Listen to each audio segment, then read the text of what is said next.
শেষ হলো অমর ২১শে বইমেলা। বইমেলা কমিটির তথ্যানুযায়ী ১৮ দিন ব্যাপী বইমেলায় বিক্রি হয়েছে ১৭ কোটি টাকার বই। যদিও প্রকাশকরা বলছেন গেল ২ বছরের তুলনায় বিক্রি কমেছে প্রায় ৮০%। আর এবারের মেলায় নতুন বই এসেছে ২০০৭টি। আরো জানাচ্ছেন পার্থ সঞ্জয়।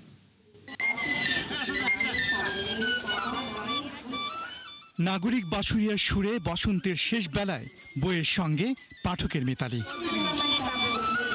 তাতে আছে আনন্দ, আছে সমাপনের বেদনাও। বইমেলায় আসতেই হবে, আমরা বইমেলা কখনোই মিস করি না। আমার কাছে ভেজা বই, তারপর পুরনো বই, এগুলো অনেক মূল্যবান। হুমায়ুন আহমেদ স্যারের বই মানে টাইমলেস, অলওয়েজ আমরা এটাই খুঁজে থাকি। রকিব হাসান স্যার যে ৩ গোয়েন্দা, ঠিক আছে, এই ধরনের বইগুলোর প্রতি হচ্ছে আকর্ষণ এক ধরনের ছিল। বইয়ের এমন পসরায় আছে ভিন্ন স্বাদের স্টলও। প্রয়োজনীয় সামগ্রী নিয়ে স্টল সাজিয়েছে মেঘনা গ্রুপ অফ ইন্ডাস্ট্রিজ। আমাদের এখানে সবচেয়ে ভালো বিক্রি হচ্ছে নুডলস আইটেম বিক্রি হচ্ছে, বেভারেজ, কোল্ড ড্রিঙ্কস এগুলো বিক্রি হচ্ছে।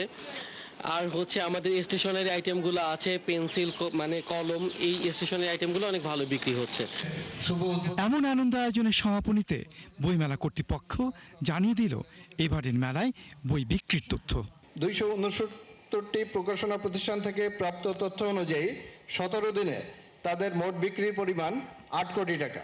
সেক্ষেত্রে গড় হিসেবে ৫৭০টি প্রতিষ্ঠানের বিক্রির পরিমাণ দাঁড়ায় ১৭ কোটি টাকা। মানসম্পন্ন বই ও দৃষ্টিনন্দন স্টল বিজয়ী প্রকাশকদের হাতে পুরস্কার তুলে দিলেন সংস্কৃতি মন্ত্রী। জ্ঞান ভিত্তিক সমাজ চাই, বহুমাত্রিক সমাজের মাঝে যে আমরা যে জ্ঞান, একমাত্র জ্ঞানই পারে একটা সমাজকে শাসন করতে।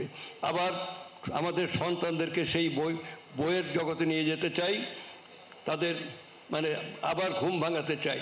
তবে এবারের মেলায় বই বিক্রি নিয়ে হতাশ প্রকাশকরা, বলছেন বিক্রি কমেছে ৮০%। যেটা আমরা পরিসংখ্যানে গতকাল বলা হয়েছে যে ৮০% বিক্রি কম হয়েছে, এটা একেবারেই অ্যাকিউরেট তথ্য। আমাদের এবার বই আসার কথা ছিল 25টা, কিন্তু আমরা বই এখন পর্যন্ত আনতে পেরেছি মাত্র 12টা, প্রায় অর্ধেকেরও কম বই এসেছে। 2025-এর বইমেলার থেকে 60% কমে গেছে। আর তার আগে 2024-এর বইমেলার সাথে যদি কম্পেয়ার করি তাহলে 80% কমে গেছে। তবু সন্ধ্যার আলোয় আগামী বইমেলার হাতছানি। পার্থ সঞ্জয়, ৭১, ঢাকা।